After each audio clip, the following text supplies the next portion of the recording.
अस्सलाम वालेकुम, welcome to my channel Medico Dice. आज हम जो है आपके साथ डिस्कस करेंगे कि how to prepare for the block one, क्योंकि मैनी यूनिवर्सिटीज़ के जो है वो ब्लॉक वन जो है वो करीब आ रहा है। काफ़ी जल्दी जो है वो ब्लॉक वन के एग्ज़ाम्स होंगे काफ़ी यूनिवर्सिटीज़ में, और कुछ ने तो डेट अनाउंस कर दी है, कुछ जो है वो जल्दी ही डेट अनाउंस कर देंगे। आप लोगों के ब्लॉक वन जो है वो यूनिवर्सिटी में हेल्ड होगा। तो उसके लिए कि आपका फर्स्ट टाइम ब्लॉक वन होगा, तो उसके लिए क्या-क्या चीज़ें ज़रूरी हैं, कौन-कौन सी मिस्टेक आपको अवॉइड करनी है, किन-किन चीज़ों पे आपने फ़ॉलो करना है, तो हम इस चीज़ को आपके साथ डिस्कस करेंगे। ब्लॉक वन की प्रिपरेशन के लिए सबसे जो इम्पोर्टेंट चीज़ है वो ये है कि आपके कॉन्सेप्ट क्लियर होने चाहिए। आपके जितने भी टॉपिक्स हैं उनके बारे में आपके कॉन्सेप्ट जो है वो क्लियर होने चाहिए। आपको पता होना चाहिए कि इस टॉपिक में क्या डिटेल है, क्या मेन कॉन्सेप्ट है, वो आपको सबसे पहले वो आना चाहिए सबसे पहले। क्योंकि अगर उसके बाद जब भी आप बार-बार उसको जो है वो रिवाइज़ करोगे तो आपको जो है वो आसानी हो जाएगी, क्योंकि आपको उसका कॉन्सेप्ट पता होगा।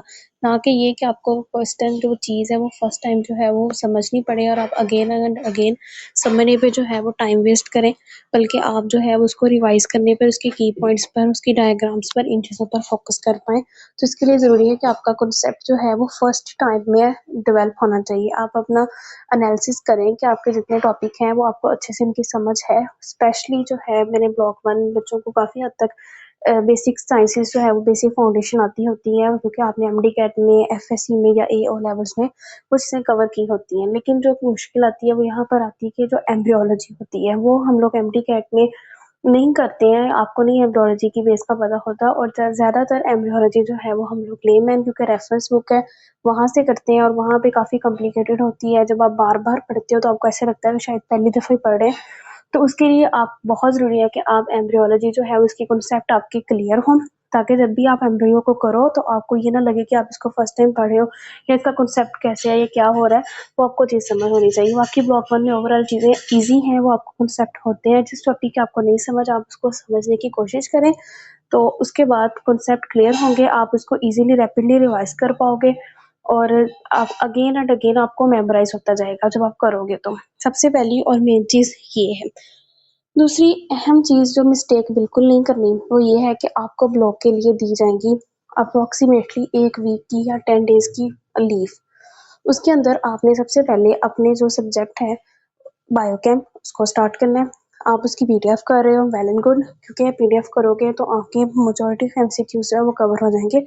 उसके अलावा आप उसको बुक से, हार्वर्ड से कर रहे हो, लिपन कोट से कर रहे हो, then this is your own choice.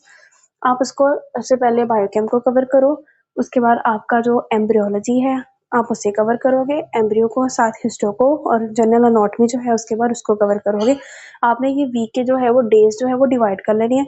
जैसे कि एम्ब्रियो आपको जो है वो 1 दिन में करनी पड़ेगी, लेकिन आप हिस्टो को आप और उसके साथ किसी माइनर को कर सकते हो, जनरल एनाटॉमी को साथ में कर सकते हो अगर आपने पहले अच्छे से याद की हुई है, ठीक है? लेकिन आपने उसको अच्छे तरीके से याद करना है, क्योंकि एमसीक्यूज़ में जनरल एनाटॉमी की काफ़ी ज़्यादा एग्ज़ाम्पल्स आ जाती हैं।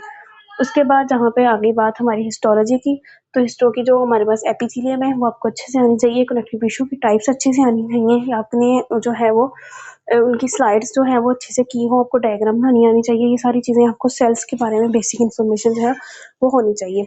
उसके बाद जो आ जाता है हमारे पास जनरल एनाटॉमी, वो आपने कवर करनी है। फिजियोलॉजी सबसे लास्ट पर, सबसे इम्पोर्टेंट चीज़, सबसे लास्ट पर आपने फिजियो करनी है, क्योंकि फिजियो का जो है वो आपको जितना मर्ज़ी आप पहले से पढ़ा हो फिज़ियो का, बंदे को लगता है कि भई हमें ये सेल है, इसके बारे में सब कुछ पता है, या हमें सारी इन्फॉर्मेशन है, ये तो हम पढ़ते आ रहे हैं 9th-10th से।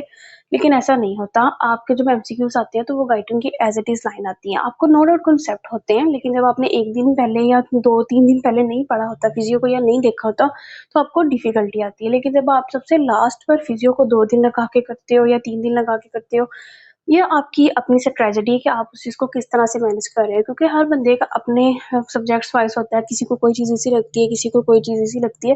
तो ये आपने खुद से देखना है कि आपको क्या चीज़ आसान लगती है, क्या चीज़ मुश्किल लगती है, आपने किस तरह से करना है। लेकिन मेरी तरफ से ये प्रो टिप है कि आप फिज़ियो को हर ब्लॉक में सबसे एंड पे करो, ताकि आपको जो है वो उसे अगेन एंड अगेन रिवाइज़ करने में ज़्यादा प्रॉब्लम ना आ सके। आप उसको ईज़िली कवर कर लो। फिज़ियो को एंड पे करोगे तो आपको चीज़ें ज़्यादा से ज़्यादा मेमोराइज़ रहेंगी।